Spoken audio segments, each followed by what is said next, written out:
और वो कहते हैं ना कि किसी को इतना भी मत डराओ कि उसके अंदर का सारा डर ही खत्म हो जाए। तो कुछ ऐसा ही हुआ था जर्मनी के साथ भी। हे व्यूअर्स, मैं हूँ Akshita and I welcome you to my channel.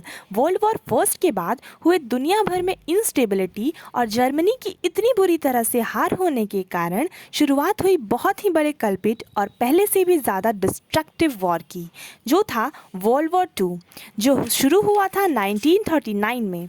World war first के करीबन 20 साल बाद, जिसका हिस्सा दुनिया के कोने कोने की कई सारी कंट्रीज़ बनी। हमारी पिछली वीडियो में जहां हमने वर्ल्ड वॉर फर्स्ट की बात की थी, वहां से आपको ये तो समझ आ गया होगा कि उस वॉर को ख़त्म करने के पीछे बहुत ही इम्पॉर्टेंट ट्रिटी का हाथ था, जिसका नाम था ट्रिटी ऑफ वर्सलिस, जिससे 1919 में अडॉप्ट किया गया था। तो वर्ल्ड वॉर सेकेंड शुरू कैसे हुआ, ये जानने से पहले हमारा ये जानना ज़रूरी है कि वर्ल्ड वॉर फर्स्ट आखिर ख़त्म कैसे हुआ था। तो world war first treaty of Versailles की वजह से ख़त्म हुआ था। वर्ल्ड वॉर फर्स्ट को चालू कराने वाली कंट्री भी जर्मनी ही थी, जिसकी बुरी तरह से हार हुई थी, जिससे हिटलर बहुत अफेंड हुआ था। तो ऑलरेडी वर्ल्ड वॉर फर्स्ट में इस कंट्री का काफ़ी पैसा लग चुका था। अब मानिए कि आप एक ऐसे देश के नागरिक हैं जिसे पनिशमेंट दी गई हो कि वो अपने कुछ हिस्सों को किसी और कंट्री को दे, या आपकी मिलिट्री पावर्स को दबा दे, या आप पे हुकूमत करे, तो आपको कैसा लगेगा। सो ऐसा ही कुछ हुआ था जर्मनी के साथ। वर्सेल ट्रिटी में वर्ल्ड वॉर फर्स्ट के बाद जर्मनी के ऊपर एक लिएबिलिटी डाल दी थी कि वो बाकी सभी अफेक्टेड कंट्रीज़ को वॉर के कारण हुए लॉसेस के लिए कुछ कंपनसेशन देगा।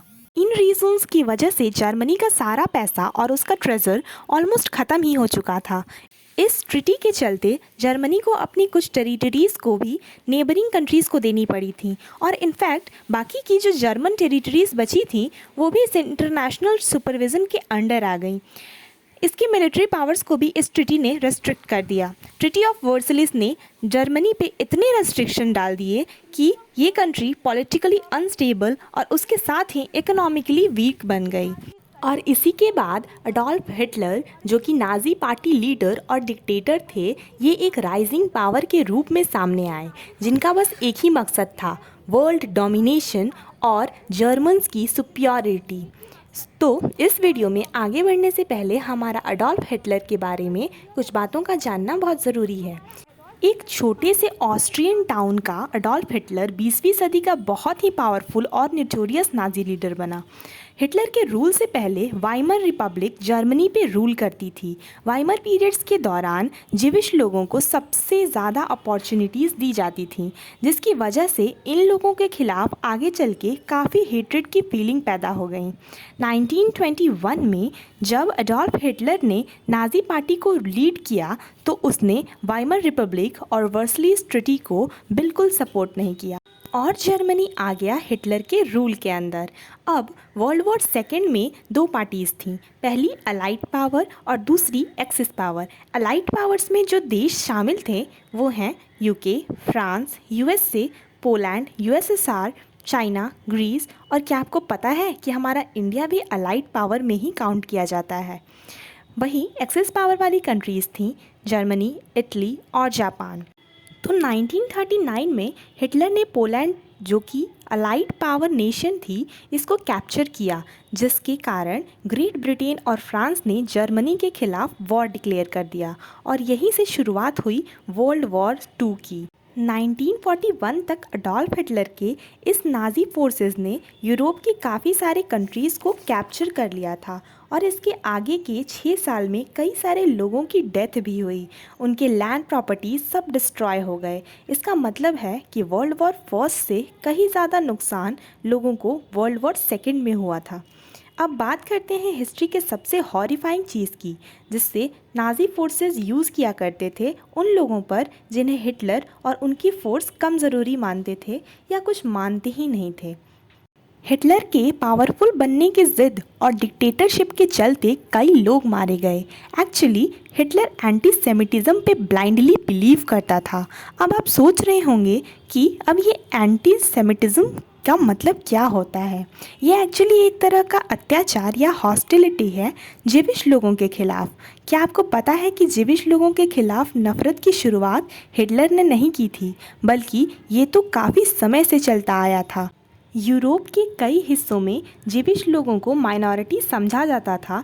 इवन इन्हें सिटीजनशिप भी नहीं दी जाती थी और इनके पास रहने के लिए अच्छे घर भी नहीं थे। अब आपको ये तो पता चल गया कि जर्मनी के हिटलर ने 1939 में पोलैंड को कैप्चर किया था, जिसके कारण वर्ल्ड वॉर 2 शुरू हुआ। तो वहीं उसके एक साल बाद 1940 में जर्मन्स ने पोलैंड की 3 मिलियन जीविश पॉपुलेशन को भीड़ भड़ाके वाली घेटोज़ में रहने के लिए भेज दिया, जहां माइनॉरिटीज़ ग्रुप्स रहती थीं। इन घेटोज़ में सबसे बड़ी घेटो है वॉर्सॉ, और इसमें रहने की वजह से हज़ारों जिविश लोग बीमारी और भूख प्यास की वजह से मारे भी गए। और इन्हीं सब अत्याचारों के चलते हिटलर की ये हॉस्टिलिटी नाज़ी होलोकॉस्ट के नाम से जानी गई, जो हिस्ट्री का सबसे हॉरिफाइंग इवेंट था। तो वॉर्सॉ घेटो के इस इंसिडेंट के बाद हुआ वॉर्सॉ घेटो अपराइजिंग ऑफ 1943, जिसमें पहली बार मार्च रिबेलियन हुआ यूरोप के नाज़ी ऑक्यूपेशन के खिलाफ, जब हिटलर के नाज़ी फोर्सेस के खिलाफ पहली बार आवाज़ उठाई गई। 1943 की इस वॉर्सॉ घेटो अपराइजिंग के बाद पूरा घेटो डिस्ट्रॉय हो गया। तो जर्मन पोलैंड में रहने वाले सारे जिविश को मार ही देते, पर इनके अलावा जितने भी कैप्चर्ड जिविश सर्वाइवर्स होते थे, जर्मन्स उन्हें रुवीन में ले जाकर शूट कर देते थे। जिविश लोगों के खिलाफ इस हेट्रेड पॉलिसी को हिटलर ने वर्ल्ड वॉर 2 के दौरान फाइनल सॉल्यूशन नाम दिया था, जिसमें उसने सभी जिविश लोगों को मार डालने का फाइनल किया। नाज़ी होलोकॉस्ट में 6 मिलियन यानी कि 60 लाख ज्यूज मारे गए, वो भी वॉर के दौरान। तो अल्टीमेट रिज़ल्ट तो यही था कि कई सारे जिविश पीपल तो मारे ही गए थे। इसके साथ ही 1939 में इसके कारण जो वर्ल्ड वॉर 2 हुआ, उसमें भी कई सारे लोगों की जानें गईं। शॉकिंग बात तो ये है कि जहां वर्ल्ड वॉर फर्स्ट के ख़त्म होने का कारण ट्रिटी ऑफ वर्सलिस था, वहीं वर्ल्ड वॉर 2 के शुरू होने का कारण भी यही ट्रिटी बना। अब हम एक और रीज़न इस वर्ल्ड वॉर 2 के ख़त्म होने का ये मान सकते हैं कि अडोल्फ हिटलर ने अल्टीमेटली सुसाइड कमिट कर लिया, जिसके बाद 1945 में जर्मन फोर्सेस ने अपनी कंट्री को 4 बड़ी अलाइड फोर्सेस के हाथों सरेंडर कर दिया। और ये फोर्सेस थीं China, Soviet union, United states और ग्रेट ब्रिटेन। तो इन अलाइड फोर्सेस ने वर्ल्ड वॉर 2 का रुख ही बदल दिया। क्या आपको पता है कि इस वॉर में मारे जाने वाले लोगों की संख्या कितनी थी? इस वॉर में सोल्जर्स से भी ज़्यादा मौतें और ज़्यादा डेथ्स आम आदमी की हुई थी। करीबन 4 करोड़ सिविलियन इस वॉर में मारे गए थे। That's all for today. Thank you for watching.